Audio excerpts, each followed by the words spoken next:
Salut à tous, c'est Guillaume. Aujourd'hui on se retrouve pour une nouvelle vidéo high-tech sur la chaîne. On va parler d'overclocking. Je vais vous expliquer qu'est-ce que c'est que l'overclocking, à quoi ça sert, comment overclocker votre carte graphique efficacement et quels sont les petits conseils et les logiciels que je vous recommande. J'espère que cette vidéo va vous plaire, j'espère qu'elle va vous être utile. Si c'est le cas, comme d'hab, n'hésitez pas à mettre un petit pouce bleu et si vous découvrez la chaîne avec cette vidéo, n'hésitez pas à vous abonner et à mettre la cloche pour recevoir toutes les notifications. Je vous explique tout ça dans cette vidéo, mais ce sera juste après le sponsor que je vous envoie dès maintenant. La vidéo d'aujourd'hui est sponsorisée par CD Key Offer. C'est un site qui vous permet d'acheter des clés à des prix intéressants pour des logiciels. Et là, je vais vous parler en particulier des licences pour Windows 10, Windows 11 et Office. Vous retrouvez les liens dans la description en bas de cette vidéo. Et sur ce site, vous allez pouvoir acheter vos clés Windows pour environ 15 à 20 €. Il suffit de cliquer sur le lien qu'il y a dans la description, d'ajouter le logiciel dans le panier et de se connecter à son compte ou d'en créer un pour ceux qui n'en ont pas encore. On ajoute ensuite le code GU20 qui vous permet d'avoir une réduction de 20% sur le prix affiché sur le site.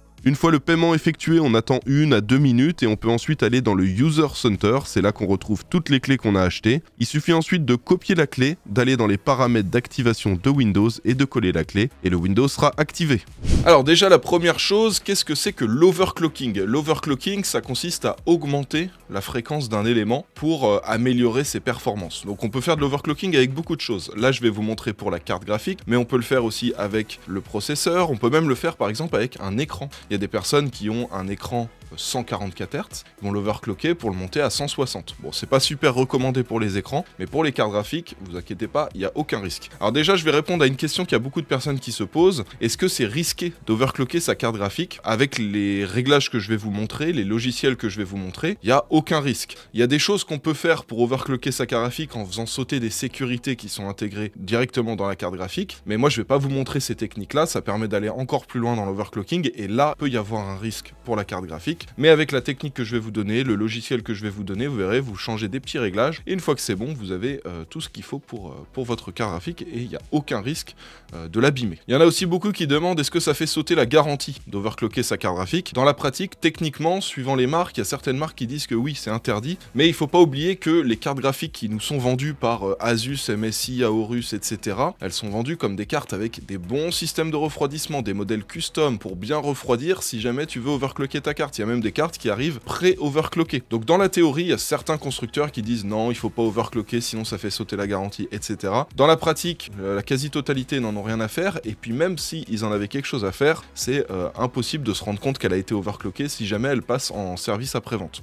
Autant vous dire que ce que je vais vous montrer, vous pouvez y aller les yeux fermés. Il faudra juste respecter toutes les étapes que je vous donne et les différents logiciels, mais ça devrait bien se passer et il n'y a aucun risque que vous abîmiez votre matériel. Donc l'overclocking, comme je vous l'ai dit, on va augmenter les fréquences d'un élément. Donc pour une carte graphique, il y a deux choses qu'on va toucher. On va toucher la fréquence de la puce graphique et la fréquence de la mémoire vidéo. Ça va permettre d'améliorer les performances. Et pour avoir une petite comparaison, c'est comme quand vous allez faire par exemple un stage 1 ou un stage 2 sur une voiture, vous allez augmenter sa puissance plus que ce qui n'est de base prévu par le constructeur de la voiture. Bah là c'est exactement la même chose. Vous faites un overclocking, c'est un peu comme faire un stage 1, on gagne des perfs et ça permet de la pousser un petit peu plus loin que ce qui est de base prévu par le constructeur. Donc sur le tuto que je vais vous montrer, ça va être valable à la fois pour les cartes graphiques AMD et les cartes graphiques Nvidia. On va passer par un logiciel qui s'appelle MSI Afterburner et par un logiciel de benchmark qui s'appelle Furmark. Pour info, si jamais vous êtes sur une carte AMD, ne faites pas de réglage d'overclocking directement dans le logiciel AMD, sinon ça va bypasser tous les réglages qu'on aura mis dans MSI Afterburner, donc ça risque de tout annuler. Donc si vous utilisez une carte AMD, ne touchez pas à l'overclocking du logiciel AMD, on va tout faire directement avec MSI Afterburner. Concernant le benchmark, donc c'est Furmark, c'est un logiciel qui va faire tourner une simulation de jeu vidéo, de manière à faire tourner à 100% la carte graphique, on va le faire tourner en fond, et ça va nous permettre de voir jusqu'où on peut aller dans l'overclocking. Globalement, l'overclocking, ça va être quoi? On va avoir notre carte graphique qui va être alimentée avec un certain voltage, et en fonction de ce voltage, on a une fréquence qui est associée. Par exemple, à 1 volt, on a 1600 MHz. Je vous donne un exemple comme ça. Nous, ce qu'on va essayer de faire, c'est de lui dire, pour 1 volt, au lieu d'être à 1600 MHz, tu vas mettre à 1660, 1720 par exemple. On va essayer d'augmenter au maximum la fréquence par rapport au voltage qui est proposé, et on va essayer de le faire à la fois pour la fréquence de la mémoire vidéo et pour la fréquence de la puce vidéo. Donc ça devrait nous permettre d'avoir aussi des bonnes performances. Il y a une autre chose importante aussi à prendre en compte, c'est les températures. Plus on va faire monter les fréquences, plus on va faire tourner à fond la carte, plus il y aura tendance à ce que ça chauffe. Donc le but, ça va être aussi de faire une belle courbe de ventilation de manière à refroidir correctement la carte graphique qu'on va utiliser pour que ce soit en adéquation avec les nouvelles performances qu'on va avoir. Autre chose, prenez bien en compte que un overclocking de carte graphique, ça va pas vous faire passer de 100 à 200 FPS. Ça va pas vous doubler les performances. Vous allez peut-être gagner 5, 7, 10, 15% on va dire dans le meilleur des cas, mais ça va pas être la révolution non plus. Ce qui est intéressant, c'est que ça va vous permettre, en consommant un tout petit peu plus,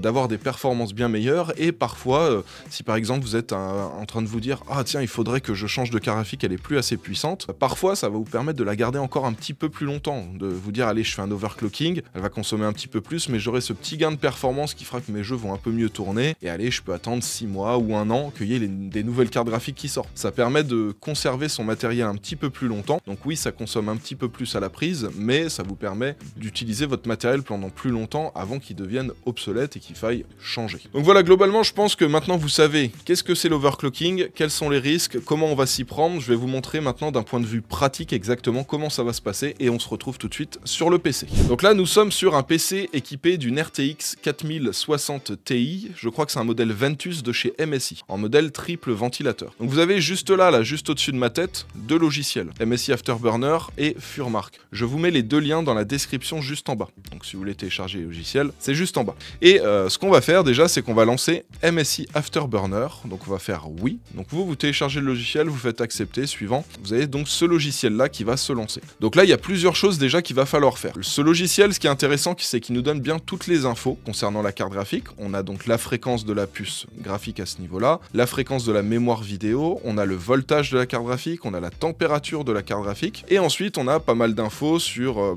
la modification du core voltage, la modification du core clock, du memory clock, le power limit, donc le pourcentage d'alimentation qu'on va pouvoir augmenter pour la carte graphique, les températures limites, voilà, on va pouvoir modifier tout un tas d'infos, mais ce qui est bien aussi, c'est que ça nous donne les infos en direct. Donc ça c'est top, et nous, vous allez voir, ce qu'on va principalement changer, c'est cette zone-là, clock, avec le core clock, donc la fréquence en mégahertz pour la puce graphique, et le memory clock, donc la fréquence en mégahertz qu'on va augmenter pour la mémoire vidéo. Nous, on va essayer d'augmenter au maximum le core clock, et ensuite on essaiera d'augmenter au maximum le memory clock, de faire tourner tout ça pour gagner en performance. Donc la première chose qu'on va essayer de faire dans ce logiciel, on va cliquer sur la petite roue crantée à ce niveau-là. Ça va nous ouvrir les options du logiciel. Donc là, la première chose à faire, c'est de cocher déblocage du contrôle de tension et de cocher déblocage du monitoring de tension. Donc ces deux choses-là, vous allez les activer, vous allez faire appliquer. Là, il va nous dire, il faut redémarrer le logiciel. On lui dit, pas de souci mon copain, on relance le logiciel. Donc là, le logiciel est relancé, on reclique de nouveau sur les options et on va aller dans ventilateur. On va cliquer sur activer le mode utilisateur du contrôle automatique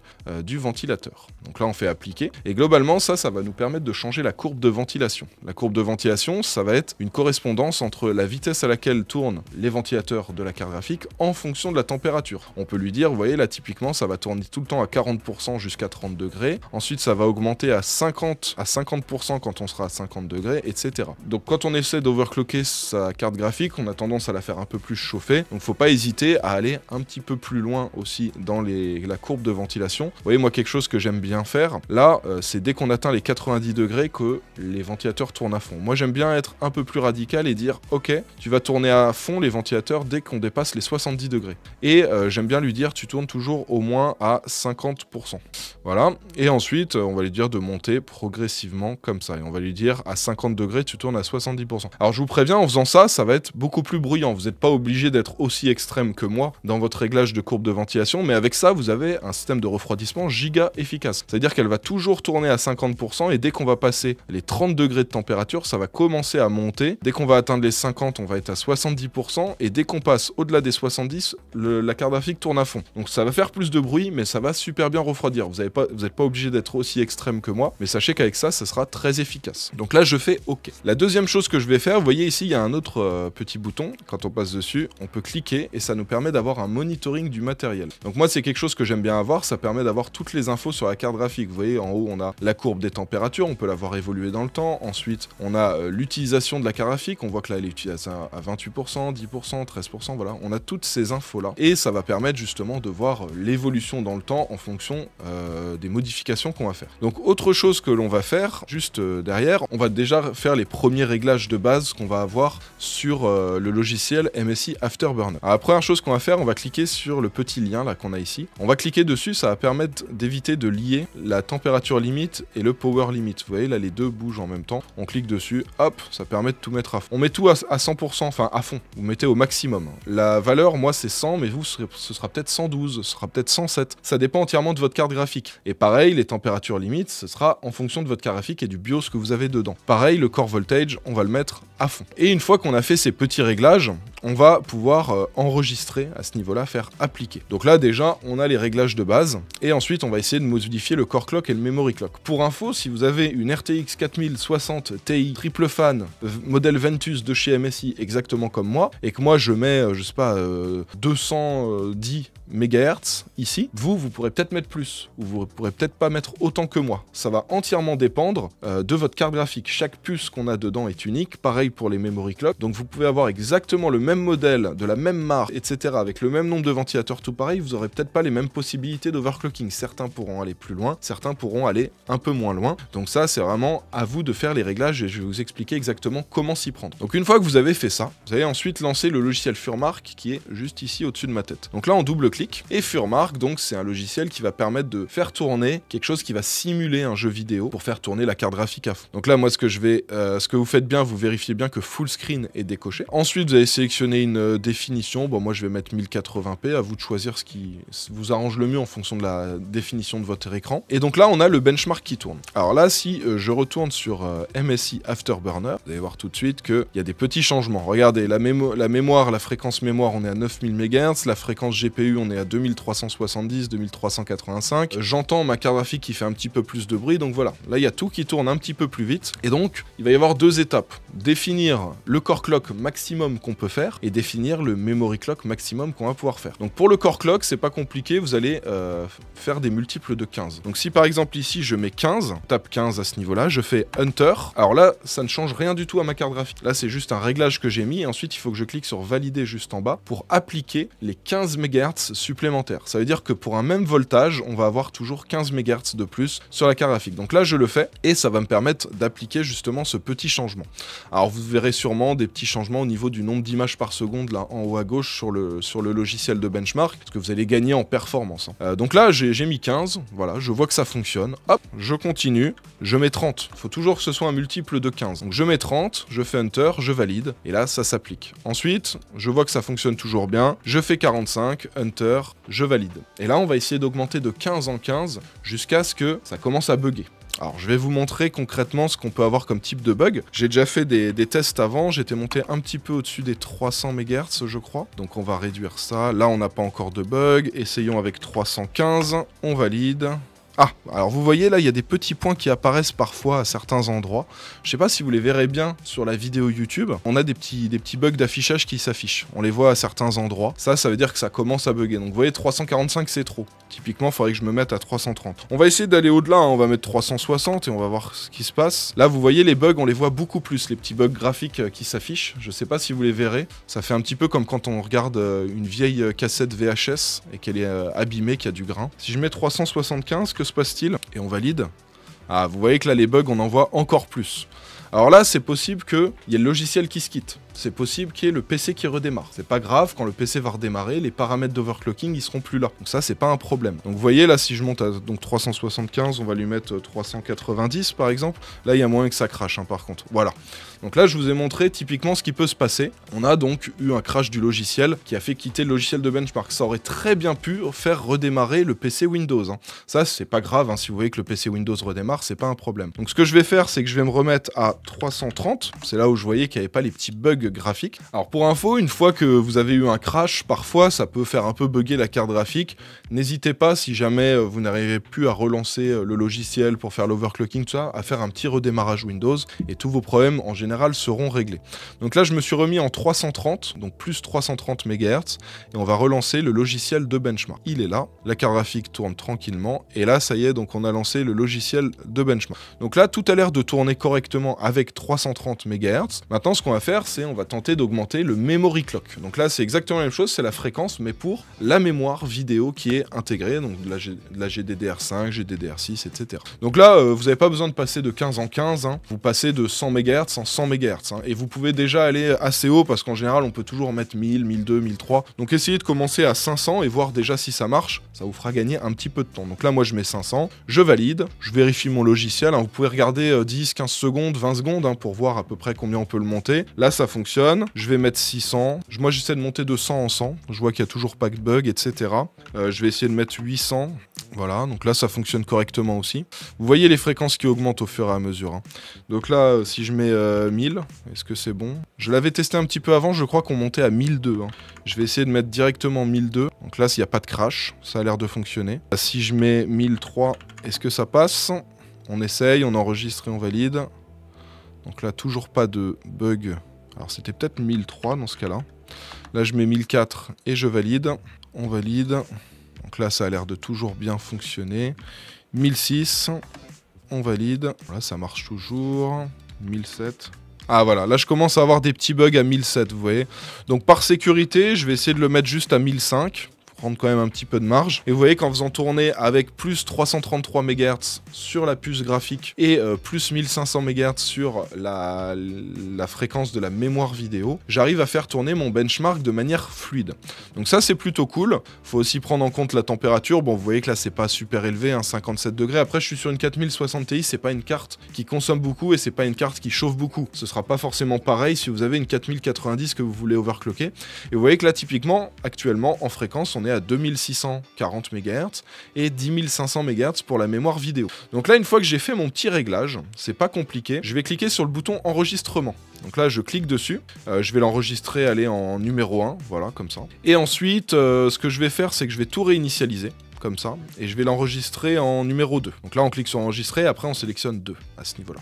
Et donc regardez ce qui se passe, quand je clique sur 1, ça me change les paramètres, j'ai plus qu'à valider ici pour mettre l'overclocking, et quand je clique sur 2, j'ai plus qu'à... ça me réinitialise tout, et j'ai plus qu'à valider pour désactiver l'overclock. Donc là l'overclocking est désactivé, je clique sur 1 et je valide, l'overclocking il est de nouveau activé. Si je veux le désactiver, je retourne sur 2, je valide, et il n'y a plus l'overclocking. On va passer donc à l'étape suivante, parce que là vous avez overclocké votre mémoire vidéo, vous avez overclocké votre puce vidéo, vous l'avez fait tourner avec un benchmark, ça fonctionne, ça tourne correctement. Le truc c'est qu'un benchmark ça simule un jeu vidéo, mais ça simule pas tous les types de jeux vidéo, tous les types d'utilisation que vous allez avoir. Il y a peut-être des jeux qui seront beaucoup plus gourmands sur la mémoire vidéo, surtout si vous jouez en 4K par exemple. Il y a peut-être des jeux qui vont être beaucoup plus gourmands sur la puce vidéo. Donc, et puis vous avez peut-être aussi des logiciels que vous utilisez, Adobe Premiere par exemple qui utilise la carte graphique, où ces réglages-là qui fonctionnent avec ce benchmark ne vont pas forcément super bien marcher avec d'autres jeux, d'autres logiciels. Donc là vous avez déjà une bonne base, ça vous donne une idée de ce dont est capable la carte sans cracher. Donc là typiquement moi dans mon cas 330 MHz sur la puce vidéo et 1500 MHz sur la puce mémoire. Ce que je vais faire juste après, c'est que je vais lancer les jeux auxquels je joue le plus. Donc vous, chez vous, juste après, vous jouez, si vous jouez beaucoup à Valorant, vous lancez Valorant avec les réglages d'overclocking, vous regardez s'il n'y a pas des petits bugs graphiques, s'il n'y a pas des crashs du logiciel. Le but, c'est d'avoir un overclocking stable, donc de gagner un peu en performance, tout en ayant un PC qui va continuer de fonctionner correctement. Et des fois, ça peut fonctionner bien avec le benchmark, et vous lancez Valorant ou Call of Duty, voilà, peu importe, et vous pouvez avoir un crash. Donc le but, ça va être de détecter si bien tous les jeux auxquels vous jouez tournent correctement avec ces réglages-là. S'ils tournent correctement, tant mieux, vous n'avez rien à faire. Si vous voyez que vous avez des petits bugs d'affichage, que vous avez des crashs en jeu, etc., ce que vous allez faire, c'est que vous allez baisser un petit peu la memory clock, vous allez baisser un petit peu le core clock, de manière à trouver le bon réglage. Donc moi, ce que je vous recommande, recommande, c'est si vous voyez que par exemple vous jouez beaucoup à Call of Duty, le réglage que vous avez fait il fonctionne correctement sur le benchmark mais qu'il y a des crashs sur Call of Duty, ce que vous faites c'est que vous mettez le memory clock à 0 et vous gardez votre réglage core clock, par exemple moi à 330 MHz, vous lancez le jeu et vous regardez si ça crash. Là on va voir s'il y a des bugs, si ça fonctionne pas correctement. Si vous n'avez pas de crash, ça veut dire que c'est pas la modification de la fréquence vidéo qui a posé problème, c'est plus au niveau de la mémoire. Et donc là c'est bon signe, vous allez partir de votre fréquence, par exemple moi c'était 1005, je vais essayer de mettre 1004, 1003, 1002, jusqu'à ce que je vois que ça crache plus. Si par exemple en ayant mis le memory clock à 0, vous voyez qu'il y a toujours des crashs, ça veut dire qu'il faudra baisser le core clock, la fréquence de la puce vidéo. Donc là moi 330, je la mets à 315, 300, et je vois à quel moment ça crache pas. Et une fois que vous avez fait ce petit réglage, vous le faites sur tous les jeux auxquels vous jouez. Alors ça se trouve avec les réglages du benchmark, ça va fonctionner après sur tous vos jeux. C'est pour ça qu'on fait les tests avec un logiciel de benchmark, c'est que ça fait tourner à fond la carte graphique. Donc ça permet tout de suite, en la faisant tourner à fond, de voir s'il y a des bugs. Donc la plupart du temps, ça devrait fonctionner correctement sur vos jeux, mais on n'est jamais à l'abri d'un petit crash, et donc voilà comment il faut s'y prendre. Vous mettez la memory clock à 0, vous regardez si ça bug encore. Si ça bug encore, vous baissez un tout petit peu le core clock jusqu'à ce que ça bug plus. Ensuite, vous remettez le memory clock à fond, à sa valeur d'avant. Vous regardez si ça bug. Si ça bug encore, vous baissez un peu le memory clock jusqu'à avoir la bonne fréquence. C'est vraiment très simple, c'est pas compliqué à mettre en place, et une fois que vous avez fait ça, votre carte graphique elle est overclockée. Alors il y a quand même quelque chose que vous pouvez faire aussi, c'est faire en sorte que vous ayez l'overclocking ou au moins le logiciel qui se lance au démarrage. Vous voyez là dans les paramètres, vous avez une petite option à ce niveau-là, direct sur le premier onglet, c'est démarre avec Windows, démarre minimisé. Donc là, si vous voulez lancer le logiciel MSI Afterburner pour avoir l'overclocking qui se lance dès le démarrage, une fois que vous avez fait tous vos réglages, vous cochez les deux cases et ça vous permettra d'avoir le logiciel qui se lance au démarrage. Donc là, typiquement, je vais faire ça, je vais faire appliquer, je fais OK. Et donc là, je vais redémarrer le PC et je vais vous montrer. Le PC redémarre et le logiciel va se lancer au démarrage de Windows. Donc là, une fois que vous avez fait votre redémarrage, que vous avez réappliqué votre overclocking sur la carte graphique, vous pouvez relancer un benchmark, pareil, et vérifier que ça fonctionne toujours correctement. Alors c'est possible que des fois ça marchait avant et après vous voyez vous pouvez avoir un crash. Là ça veut dire que les 330 que j'ai mis ou que les 1500 MHz que j'ai mis ne sont pas bons.